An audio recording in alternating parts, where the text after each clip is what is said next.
7ویں مقدس کڑی ہے۔ آپ کے والد ماجد حضرت امام جعفر صادق علیہ السلام اور آپ کی والدہ ماجدہ بی بی حمیدہ خاتون تھی، جو بربریہ اندلس کی رہنے والی تھی۔ آپ کے بارے میں امام باقر علیہ السلام نے فرمایا تھا کہ بی بی حمیدہ خاتون دنیا میں حمیدہ اور آخرت میں محمودہ ہے۔ حضرت امام موسیٰ کاظم علیہ السلام اپنے آباء و اجداد کی طرح جملہ صفات حسنہ سے بھرپور تھے۔ آپ کے متعلق علامہ ابن حجر مکی لکھتے ہیں کہ آپ حضرت امام جعفر صادق علیہ السلام کے علم، معرفت، کمال اور افضلیت میں وارث و جانشین تھے۔ آپ دنیا کے عابدوں میں سب سے بڑے عبادت گزار، سب سے بڑے عالم اور سب سے بڑے سخی۔ آپ کے بارے میں علامہ شبلی لکھتے ہیں کہ آپ بہت بڑی قدر و منزلت کے دنیا میں منفرد امام اور زبردست حجت خدا تھے۔ نمازوں کی وجہ سے اکثر ساری رات جاگتے اور دن بھر روزہ رکھتے تھے۔ حضرت امام موسیٰ کاظم علیہ السلام کی ولادت باسعادت 7 صفر المظفر 128 ہجری بمطابق 7 نومبر 745 عیسوی کو مکہ اور مدینہ کے درمیان واقعہ مقام ابوا پر ہوئی۔ مقام ابوا وہی مقام ہے جہاں پر نبی آخر الزماں، امام الانبیاء، خاتم المرسلین حضرت محمد مصطفیٰ صلی اللہ علیہ وآلہ وسلم کی والدہ ماجدہ حضرت بی بی آمنہ کی قبر مبارک ہے۔ اسی مقام پر آپ صلی اللہ علیہ وآلہ وسلم نے حج سے واپسی کے موقع پر دعا مانگی اور زار و قطار ہوئے۔ اسی مقام ابوا پر حضرت ابو سفیان رضی اللہ تعالی عنہ، جو حضرت امیر معاویہ رضی اللہ تعالی عنہ کے والد ہیں، انہوں نے ایمان قبول کیا تھا۔ آپ کی ولادت سے حضرت امام جعفر صادق علیہ السلام کو بے حد مسرت ہوئی تھی اور آپ نے مدینہ جا کر اہل مدینہ کو دعوت طعام دی تھی۔ آپ کا اسم گرامی موسیٰ آپ کے والد ماجد حضرت امام جعفر صادق علیہ السلام نے رکھا۔ اس کی وجہ یہ تھی کہ آپ کی ولادت سے کچھ عرصہ قبل حضرت امام جعفر صادق علیہ السلام کو نبی اکرم محمد صلی اللہ علیہ وآلہ وسلم کی زیارت ہوئی۔ آپ نے ارشاد فرمایا کہ اے جعفر، ان قریب خداوند کریم تمہیں ایک بیٹا عنایت فرمائے گا جس کی شکل اللہ کے مقرب نبی کلیم اللہ سے مشابہ ہوگی۔ تم اس کا نام انہی کے نام پر رکھنا، یعنی کہ موسیٰ۔ موسیٰ ایک قبطی لفظ ہے جو منہ اور سی سے مرکب ہے۔ منہ کے معنی پانی اور سی کے معنی درخت کے ہیں۔ اس نام سے سب سے پہلے حضرت کلیم اللہ موسوم کیے گئے تھے، اور اس کی وجہ یہ تھی کہ خوف فرعون سے مادر موسیٰ نے آپ کو اس صندوق میں رکھ کر دریا میں بہایا تھا جو حبیب نجار کا بنایا ہوا تھا، اور بعد میں کچھ لوگوں نے تابوت سکینہ بھی اس کو قرار دیا۔ وہ صندوق بہہ کر فرعون اور جناب آسیہ سلام اللہ علیہا تک پانی کے ذریعے سے ان درختوں سے ٹکراتا ہوا جو خاص باغ میں تھے جا پہنچا تھا، لہذا پانی اور درخت کے سبب سے ان کا نام موسیٰ قرار پایا۔ حضرت امام موسیٰ کاظم علیہ السلام کی کنیت ابو الحسن، ابو ابراہیم، ابو علی، ابو عبداللہ تھی، اور آپ کے القاب کاظم، عبد صالح، نفس زکیہ، صابر، امین اور باب الحوائج وغیرہ تھے۔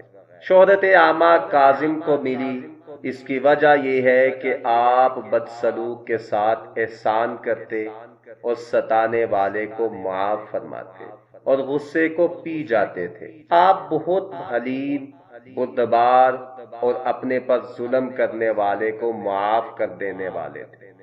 آپ کے متعلق علامہ ابن طلحہ شافعی لکھتے ہیں کہ کثرت عبادت کی وجہ سے عبد صالح اور خدا سے حاجت طلب کرنے کے ذریعہ ہونے کی وجہ سے آپ کو باب الحوائج کہا جاتا ہے۔ کوئی بھی حاجت ہو جب آپ کے واسطہ سے طلب کی جاتی تو وہ ضرور پوری ہوتی تھی۔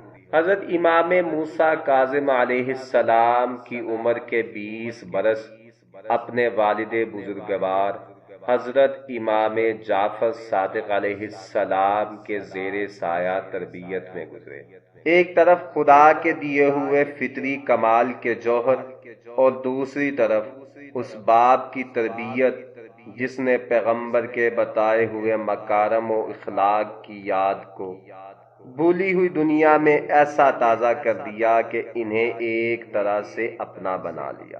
امام موسیٰ کاظم علیہ السلام نے بچپنا اور جوانی کا کافی حصہ اس مقدس آغوش میں گزارا، یہاں تک کہ تمام دنیا کے سامنے آپ کے ذاتی کمالات و فضائل روشن ہو گئے۔ آپ بچپن ہی میں علم و فہم میں اپنی مثال آپ تھے۔ جب حضرت امام موسیٰ کاظم علیہ السلام کی عمر صرف 3 سال کی تھی، ایک شخص جس کا نام صفوان جمال تھا حضرت امام جعفر صادق علیہ السلام کی خدمت میں حاضر ہوا اور کہنے لگا کہ مولا، آپ کے بعد امامت کے فرائض کون ادا کرے گا؟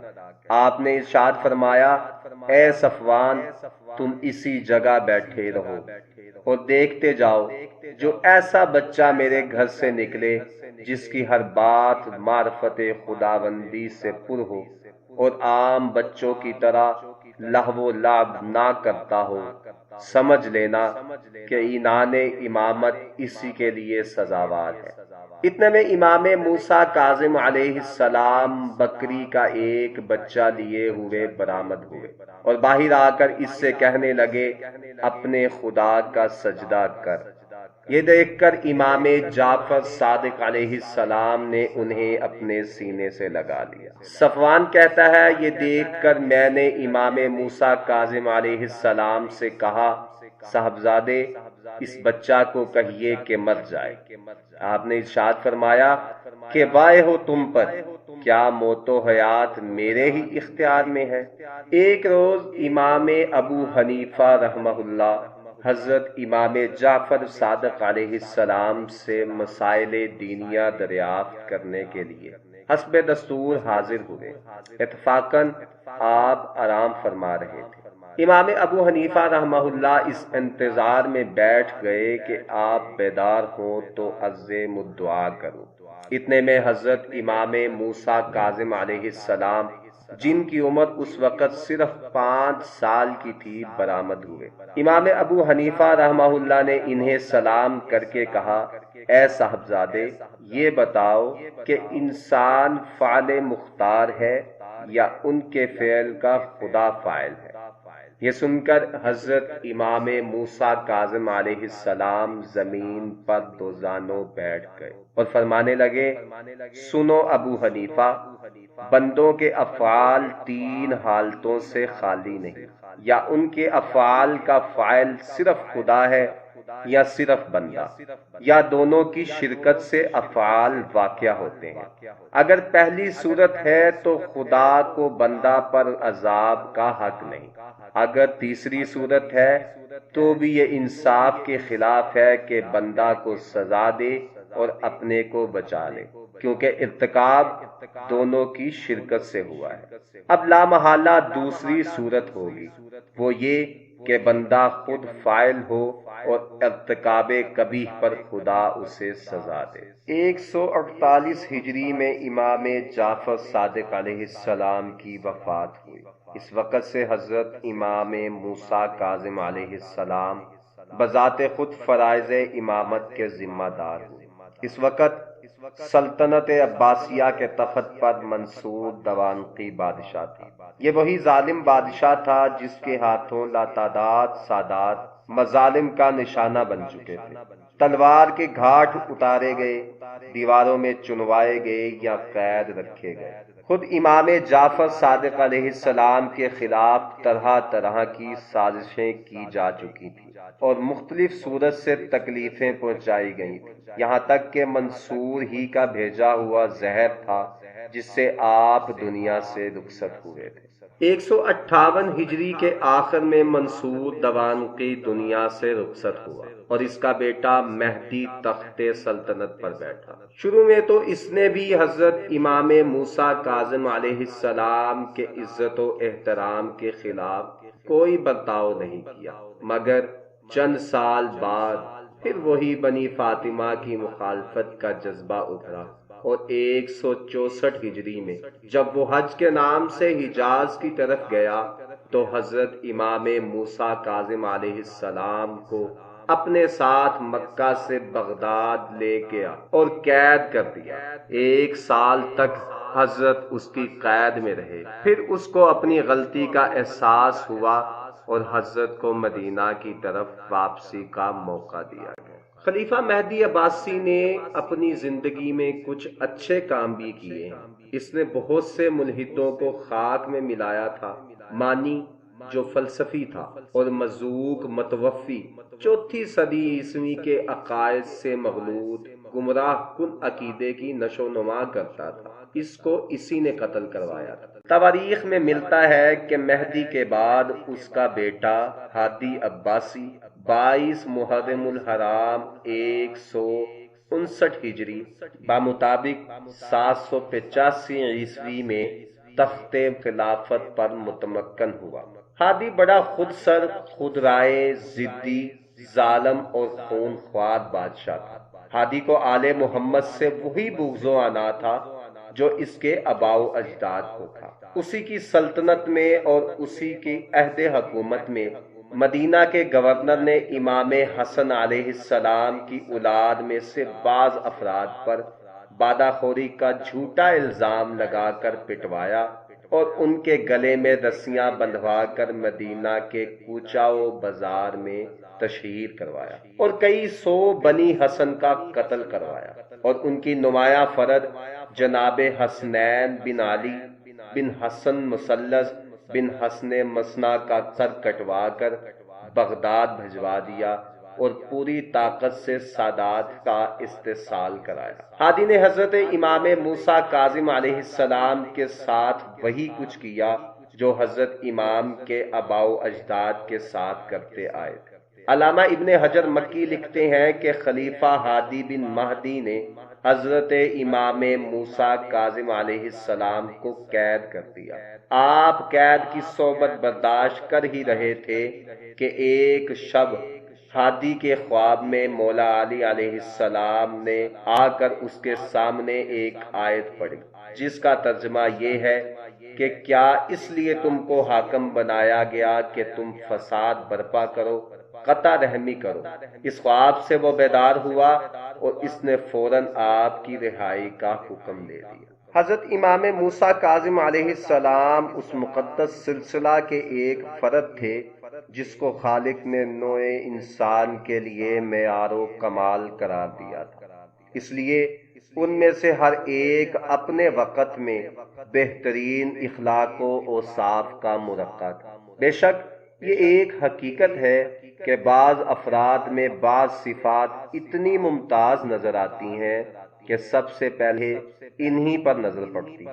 چنانچہ 7ویں امام حضرت امام موسیٰ کاظم علیہ السلام میں تحمل و برداشت اور غصہ ضبط کرنے کی صفت اتنی نمایاں تھی کہ آپ کا لقب کاظم قرار پایا، جس کے معنی ہی غصہ کو پینے والا۔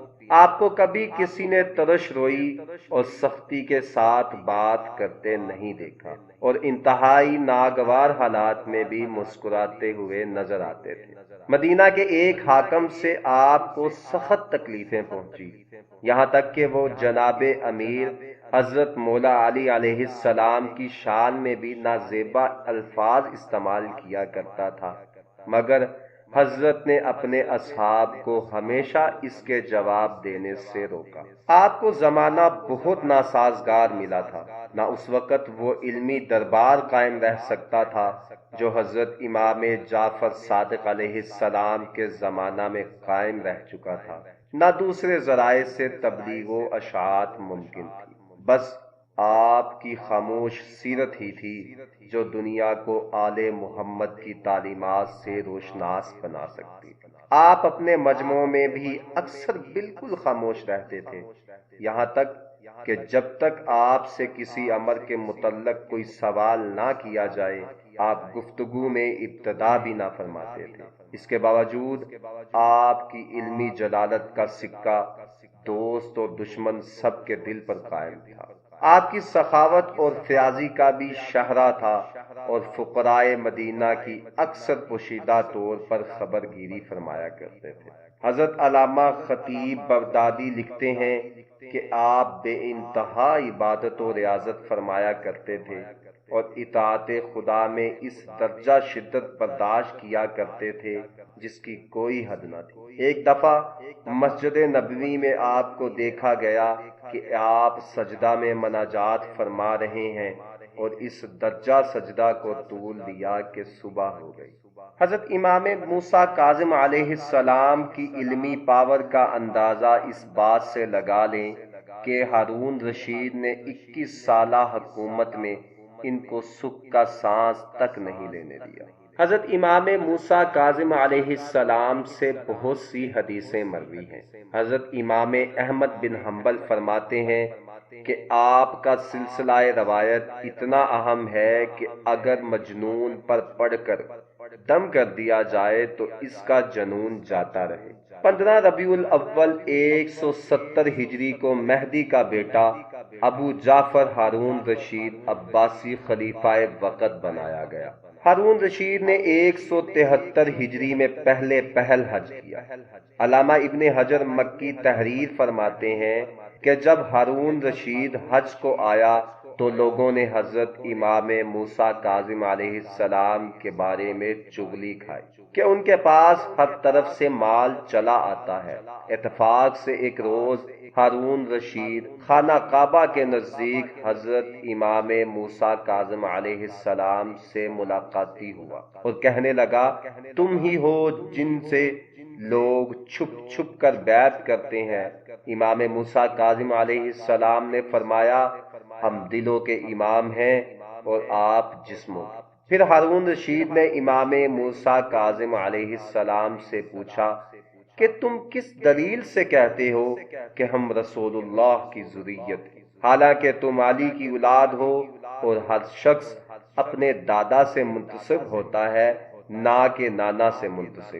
حضرت امام موسیٰ کاظم علیہ السلام نے فرمایا، عیسیٰ بے باپ کے پیدا ہوئے تو جس طرح محض اپنی والدہ کی نسبت سے ذریت انبیاء میں ملحق ہوئے، اسی طرح ہم بھی اپنی مادر گرامی جناب فاطمہ الزہرا سلام اللہ کی نسبت سے جناب رسول خدا کی ذریت میں ٹھہرے۔ ہارون رشید حج کرنے کے بعد مدینہ منورہ آیا اور زیارت کرنے کے لیے روضہ مقدسہ پر حاضر ہوا۔ اس وقت اس کے گرد قریش اور دیگر قبائل عرب جمع تھے، نیز حضرت امام موسیٰ کاظم علیہ السلام بھی ساتھ تھے۔ ہارون رشید نے حاضرین پر اپنا فخر ظاہر کرنے کے لیے قبر مبارک کی طرف مخاطب ہو کر کہا، سلام ہو آپ پر اے رسول اللہ، اے ابن عم، یعنی میرے چچا زاد بھائی۔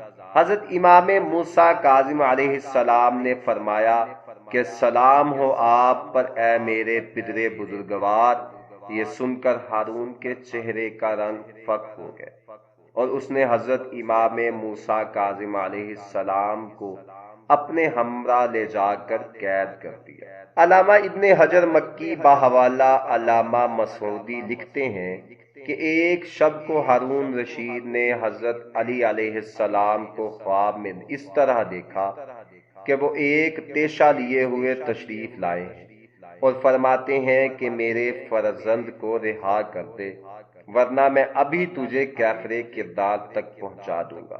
اس خواب کو دیکھتے ہی اس نے رہائی کا حکم دیا اور کہا، اگر آپ یہاں رہنا چاہیں تو رہیے اور مدینہ چاہیں تو تشریف لے جائیں، آپ کو اختیار ہے۔ کچھ عرصہ بعد ہارون رشید حج کے ارادہ سے مکہ معظمہ میں آیا۔ اتفاق سے اسی سال حضرت امام موسیٰ کاظم علیہ السلام بھی حج کو تشریف لائے ہوئے تھے۔ ہارون نے اپنی آنکھ سے اس عظمت و مرجیت کا مشاہدہ کیا جو مسلمانوں میں امام موسیٰ کاظم علیہ السلام کے متعلق پائی جاتی تھی۔ اس سے اس کی حسد کی آگ بھڑک اٹھی۔ اس کے بعد اس میں محمد بن اسماعیل کی مخالفت نے اور اضافہ کر دیا۔ ہارون رشید نے امام موسیٰ کاظم علیہ السلام کی مخالفت کی صورتوں پر غور کرتے ہوئے یحییٰ برمکی سے مشورہ لیا کہ میں چاہتا ہوں کہ اولاد ابو طالب میں سے کسی کو بلا کر اس سے موسیٰ بن جعفر کے پورے حالات دریافت کروں۔ یحییٰ جو خود بھی عداوت بنی فاطمہ میں ہارون سے کم نہ تھا، اس نے محمد بن اسماعیل کا پتہ دی کہ آپ ان کو بلا کر دریافت کریں تو صحیح حالات معلوم ہو سکیں گے۔ چنانچہ اسی وقت محمد بن اسماعیل کے نام خط لکھا گیا۔ محمد بن اسماعیل حضرت جعفر صادق علیہ السلام کے بیٹے اسماعیل کے بیٹے ہیں۔ شہنشاہ وقت کا خط جوں ہی محمد بن اسماعیل کو پہنچا تو اس نے اپنی دنیاوی کامیابی کا بہترین ذریعہ سمجھ کر فوراً بغداد جانے کا ارادہ کر لیا، مگر ان دنوں ہاتھ بالکل خالی تھا۔ اتنا روپیہ پاس موجود نہ تھا کہ سامان سفر کرتے۔ مجبوراً اسی ڈوری پر آنا پڑا جہاں کرم و عطا میں دوست و دشمن میں تفریق نہ تھی۔ امام موسیٰ کاظم علیہ السلام کے پاس آ کر بغداد جانے کا ارادہ ظاہر کیا۔ حضرت خوب سمجھتے تھے کہ اس بغداد کے سفر کا پس منظر اور اس کی بنیاد کیا ہے۔ حجت تمام کرنے کی غرض سے آپ نے سفر کا سبب دریافت کیا۔ انہوں نے اپنی پریشان حالی بیان کی کہ میرے سر پر بہت زیادہ قرضہ ہے، میں بغداد جاؤں گا تو شاید کچھ قرضہ اترنے کی امید نظر آئے۔ حضرت نے فرمایا وہاں جانے کی ضرورت نہیں ہے، میں وعدہ کرتا ہوں کہ تمہارا سارا قرضہ ادا کروں گا اور جہاں تک ہوگا تمہارے ضروریات زندگی بھی پورا کرتا رہوں گا۔ افسوس ہے کہ محمد نے اس کے بعد بھی بغداد جانے کا ارادہ نہیں بدلا۔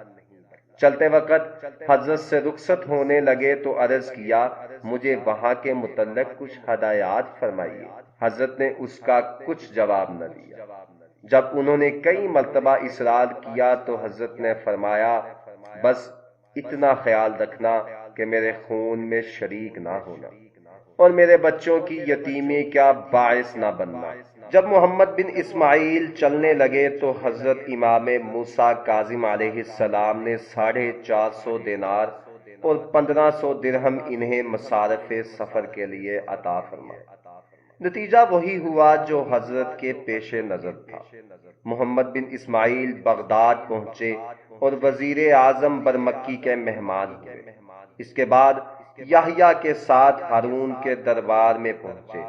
مصلحت وقت کی بنا پر بہت تعظیم و تکریم کی گئی۔ اثناء گفتگو میں ہارون نے مدینہ کے حالات دریافت کیے۔ محمد نے انتہائی غلط بیانیوں کے ساتھ وہاں کے حالات کا تذکرہ کرنا شروع کیا اور کہا میں نے آج تک نہیں دیکھا اور نہ سنا کہ ایک ملک میں 2 بادشاہ ہوں۔ اس پر ہارون رشید نے کہا اس کا کیا مطلب ہے؟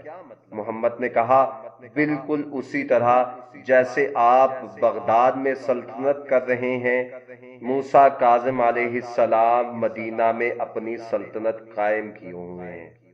اطراف ملک سے ان کے پاس اخراج پہنچتا ہے اور آپ کے مقابلہ کے دعوے دار ہیں۔ انہوں نے 30,000 اشرفی کی ایک زمین خریدی ہے جس کا نام سیریا ہے۔ یہ سن کر ہارون کا غیظ و غضب انتہائی اشتعال کے درجہ تک پہنچ گیا۔ چنانچہ 189 ہجری میں پھر ہارون رشید نے مکہ معظمہ کا سفر کیا اور وہاں سے مدینہ گیا۔ 2-1 روز قیام کے بعد کچھ لوگ امام موسیٰ کاظم علیہ السلام کو گرفتار کرنے کے لیے روانہ کیے۔ جب یہ لوگ امام موسیٰ کاظم علیہ السلام کے مکان پر پہنچے تو معلوم ہوا کہ حضرت روضہ رسول اللہ پر ہیں۔ ان لوگوں نے روضہ پیغمبر کی عزت کا بھی خیال نہ کیا۔ حضرت امام موسیٰ کاظم علیہ السلام اس وقت قبر رسول کے نزدیک نماز میں مشغول تھے۔ بے رحم دشمنوں نے آپ کی نماز کی حالت میں ہی آپ کو قید کر لیا۔ اور ہارون کے پاس لے گئے۔ ہارون نے اس اندیشہ سے کہ کوئی جماعت امام موسیٰ کاظم علیہ السلام کو رہا کرانے کی کوشش نہ کرے، دو محملیں تیار کرائیں۔ ایک میں امام موسیٰ کاظم علیہ السلام کو سوار کرایا اور اس کو ایک بہت بڑی فوجی جماعت کے حلقہ میں بصرہ روانہ کیا، اور دوسری محمل جو خالی تھی اسے بھی اتنی ہی جمعیت کی حفاظت میں بغداد روانہ کیا۔ مقصد یہ تھا کہ آپ کے محلہ قیام اور قید کی جگہ کو بھی مشکوک بنا دیا جائے۔ یہ نہایت حسرت ناک واقعہ تھا کہ امام کے اہل حرم اور بچے وقت رخصت آپ کو دیکھ بھی نہ سکے۔ معلوم نہیں کتنے ہیر پھیر سے یہ راستہ طے کیا گیا تھا کہ پورے 1 مہینہ 17 روز کے بعد 7 ذی الحجہ کو آپ بصرہ پہنچائے گئے۔ 1 سال تک آپ بصرہ میں قید رہے۔ یہاں کا حاکم ہارون کا چچا زاد بھائی عیسیٰ بن جعفر تھا۔ امام موسیٰ کاظم علیہ السلام کو ہارون رشید نے بصرہ میں 1 سال قید رکھنے کے بعد عیسیٰ بن جعفر والی بصرہ کو لکھا کہ موسیٰ بن جعفر امام موسیٰ کاظم علیہ السلام کو قتل کر کے بادشاہ کو ان کے وجود سے سکون دے۔ تو اس نے اپنے ہمدردوں سے مشورہ کے بعد ہارون رشید کو لکھا کہ اے بادشاہ، امام موسیٰ کاظم علیہ السلام میں نے 1 سال کے اندر کوئی برائی نہیں دیکھی۔ یہ شب و روز نماز و روزہ میں مصروف و مشغول رہتے ہیں، عوام اور حکومت کے لیے دعائے خیر کیا کرتے ہیں۔ ہارون رشید کو جیسے ہی عیسیٰ بن جعفر کا یہ خط موصول ہوا، اس نے فوراً امام موسیٰ کاظم علیہ السلام کو بغداد بلا لیا۔ بغداد بلانے کے بعد امام موسیٰ کاظم علیہ السلام کو قید کر دیا گیا اور آپ کو شہید کرنے کا کام ہارون رشید نے سندی بن شہاب کے حوالے کر دیا۔ سندی بن شہاب نے امام موسیٰ کاظم علیہ السلام کو کھانے میں ملا کر زہر دیا۔ جس روز امام موسیٰ کاظم علیہ السلام کو زہر دیا گیا، آپ نے فرمایا کہ آج مجھے زہر دیا گیا ہے، کل میرا بدن زرد ہو جائے گا اور تیسرے روز سیاہ ہوگا اور اسی دن میں اس دنیا سے رخصت ہو جاؤں گا۔ چنانچہ ایسا ہی ہوا۔ آپ کی تاریخ وفات 25 رجب المرجب 183 ہجری بمطابق 31 اگست 189 عیسوی ہے۔ آپ کی وفات کے وقت آپ کی عمر مبارک 54 برس 6 ماہ بنتی ہے۔ 2020 میں آپ کی وفات کو 1221 سال ہو چکے ہیں۔ آپ کا روزہ مبارک کاظمین میں ہے۔ وفات کے بعد آپ کی نعش مبارک قید خانہ سے ہتھکڑی اور بیڑی سمیت نکال کر بغداد کے پل پر ڈال دی گئی اور نہایت توہین امیز الفاظ میں آپ کو اور آپ کے ماننے والوں کو یاد کیا گیا۔ لوگ اگرچہ بادشاہ کے خوف سے نمایاں طور پر مزاحمت کی جرت نہ کرتے تھے، تاہم ایک گروہ نے جس کے سردار سلبان بن جعفر ابن ابی جعفر تھے، ہمت کی اور نعش مبارک دشمنوں سے چھین کر غسل و کفن کا بندوبست کیا۔ 2500 کا قیمتی ایسا کفن دیا جس پر پورا قرآن مجید لکھا ہوا تھا۔ نہایت تذک و احتشام سے جنازہ لے کر چلے۔ یہ انتہائی غم و عالم کے ساتھ جنازے کو لے کر مقبرہ قریش میں پہنچے۔ حضرت امام رضا علیہ السلام نماز و دفن کے لیے مدینہ سے باعجاز پہنچے۔ آپ نے نماز جنازہ پڑھائی اور اپنے والد ماجد کو سپرد خاک فرمایا۔ آپ کی وفات کے وقت آپ کے وارثین میں 37 اولادیں تھیں، جن میں سے 19 لڑکے اور 18 لڑکیاں تھیں۔